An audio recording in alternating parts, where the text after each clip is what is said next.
Hi! So, this is my third time to order a Dubai Chewy Cookie. So, the third time that I ordered is dun sa may shop ng kaibigan ko. Ng aking kumare, ninang ng aking anak, and this one, the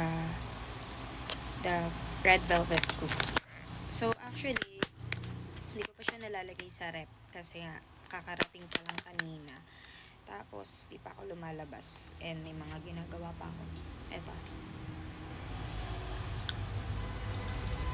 Ang sarap. Lalo na ito siguro pagka nilagay ito sa rep. Sobrang sarap. But the Dubai Chewy ko, okay. Pagkakainin nyo siya, if ever na ilalagay nyo sa rep, kailangan 30 minutes after nyo ilabas sa rep para malambot siya, kasi kung kakainin mo siya ng galing sa rep, hindi siya satisfying. So, kailangan galing siya sa rep. So, ganyan siya kalaki. This is cost 400 pesos.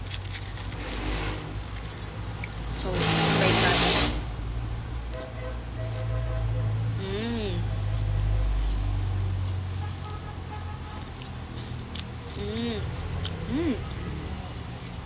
Grabe. Hindi tinipid, oh. Ang sarap.